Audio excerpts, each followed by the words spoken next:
Shinzo Abe की हत्या के पीछे चीन का हाथ। चीनी नागरिकों ने मनाया शिंजो आबे की मौत का जश्न।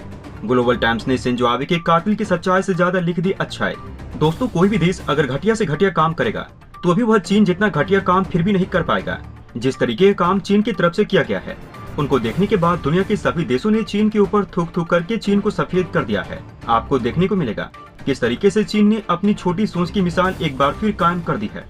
इसमें कोई शक नहीं है कि यहाँ पर चीन शिंजो आबे से अपनी हद से ज्यादा जला करता था, क्योंकि चीन ये बात नहीं भूला था कि ये शिंजो आबे ही हैं जो कि हमें पूरी तरीके से बर्बाद कर सकते हैं।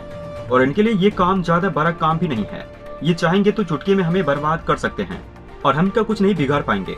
और यही वजह है यहाँ पर कुछ लोगों का ये भी मानना है कि इसी वजह से चीन ने शिंजो आबे की हत्या करवा दी है और अपने आप को सुरक्षित कर लिया है, क्योंकि अगर शिंजो आबे अभी थोड़ा सा और जी जाते तो वो चीन को पूरी तरीके से बर्बाद करके रख देते। इन्होंने इसकी शुरुआत 2006 से ही करनी शुरू कर दी थी और जिस तरीके से चीन बर्बाद होता हुआ चला जा रहा था, इस चीज से चीन ये तो समझ गया था कि आने वाले समय में शिंजो आबे उन्हें बर्बाद पूरी तरीके से कर सकते हैं।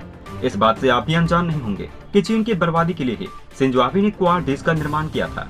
दोस्तों, शिंजो आबे की मौत पर अभी पूरी दुनिया में शोक की लहर दौड़ गई थी, लेकिन यहाँ पर चीन की तरफ से कुछ ऐसा काम कर दिया गया जिसकी कल्पना दुनिया के किसी भी देश ने नहीं की थी। कई लोगों का ये तक मानना है कि शिंजो आबे की मौत के पीछे चीन का भी हाथ हो सकता है, लेकिन अभी इस बात की पुष्टि नहीं हुई है। लेकिन जिस तरीके का घटिया कदम चीन की तरफ से उठाया गया है, उसको देखते हुए इस बात पर यकीन किया जा सकता है। दोस्तों, शिंजो आबे की मौत पर दुनिया का हर देश उनको सहानुभूति दे रहा है, उनकी आत्मा की शांति के लिए प्रार्थना कर रहा है। लेकिन चीन ने शिंजो आबे के लिए कुछ ऐसा काम कर दिया है जिसे चीन की निजता का अंदाजा लगाया जा सकता है। भारत की बात करें तो शिंजो आबे की मौत पर भारत के प्रधानमंत्री भी उनकी आत्मा की शांति के लिए प्रार्थना की है। इसके अलावा भारत के पीएम नरेंद्र मोदी ने एक सभा को संबोधित कर रहे थे। इसी बीच उनके जवान पर शिंजो आबे का नाम आ गया और उनके आंसू छलक आए। इनमें कोई शक नहीं है कि भारत और जापान की दोस्ती काफी अच्छी है और जापान ने भारत के लिए कई तरीके के बड़े कदम भी उठाए हैं जो कि कभी भी भुलाए नहीं जा सकते हैं। जापान द्वारा भारत के लिए उठाए गए हर कदम से भारत मजबूत हुआ, लेकिन जापान के फौलादी हौसले को देखते हुए चीन को काफी ज्यादा दिक्कत हो रही थी। और इसमें कोई शक नहीं है कि यहाँ पर चीन शिंजो आबे से बहुत ज्यादा जला करता था। इसे लेकर कुछ लोगों का ये भी मानना है कि यहाँ पर शिंजो आबे की जो हत्या हुई है उसके पीछे चीन का ही हाथ है। और लोगों ने देखा है कि किस तरीके से चीन ने शिंजो आबे की हत्या के बाद अपनी ओर से प्रतिक्रिया दी है। उसको देखकर लोगों का शक यकीन में बदल रहा है, लेकिन इस बात की पुष्टि अभी नहीं हो सकी है।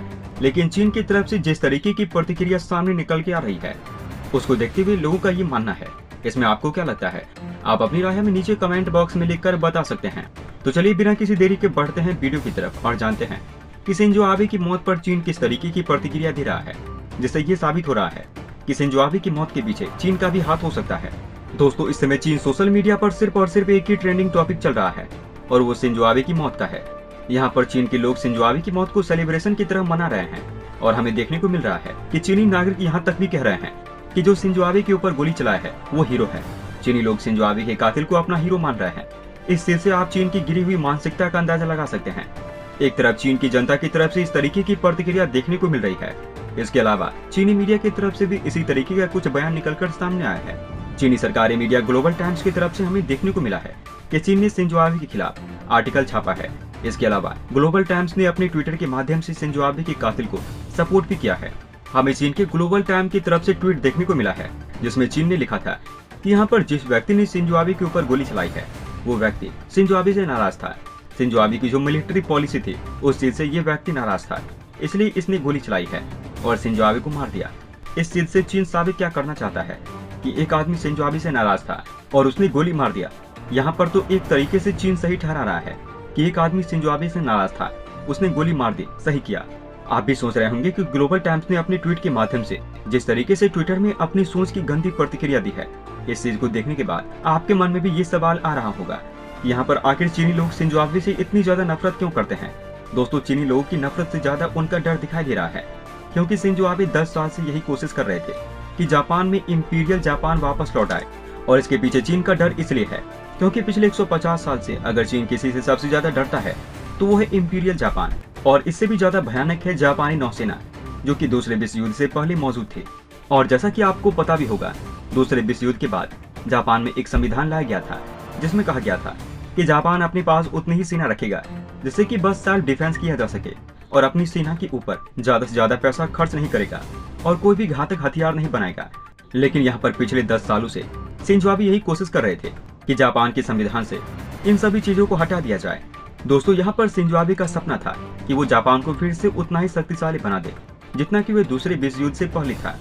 और यहाँ पर हमें देखने को मिला था कि जब 2006 में शिंजो आबे जापान के प्रधानमंत्री बने थे, तब उन्होंने कोशिश की थी कि वे अपनी देश के मिलिट्री का बजट बढ़ा दे।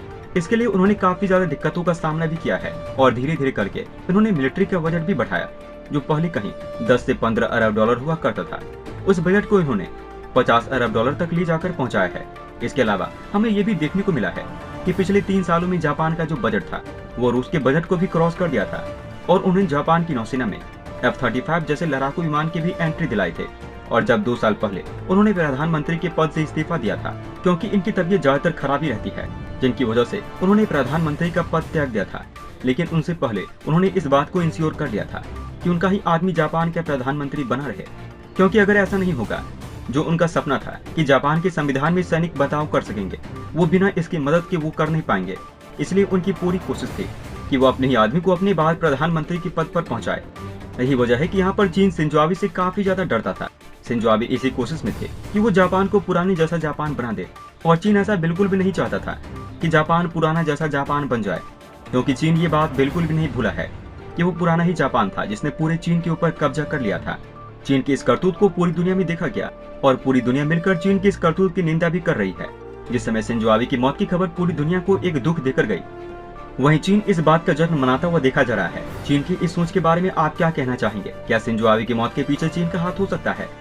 क्या चीन इस तरीके का घिरा हुआ काम कर सकता है? इसको लेकर आप क्या कहना चाहेंगे? आप अपनी राय हमें नीचे कमेंट बॉक्स में अवश्य लिखकर बताएं। दोस्तों, आज की वीडियो में बस इतना है। तब तक के लिए धन्यवाद। दोस्तों, अंत में हम आपसे एक महत्वपूर्ण जानकारी साझा करने जा रहे हैं। नीचे डिस्क्रिप्शन में दिए गए लिंक पर जाकर आप इंडियन आर्मी मर्चेंडाइज खरीदकर सपोर्ट कीजिए और पूरे देश का हौसला बढ़ा दीजिए। जाने से पहले वीडियो को लाइक और शेयर करें तथा चैनल को सब्सक्राइब करना न भूलें। तब तक के लिए धन्यवाद। जय हिंद, जय भारत। अच्छा सुनो, चैनल को सब्सक्राइब करो, उसके बाद घंटी बजा देना ताकि अगली वीडियो आपसे मिस न हो पाए। Thank you.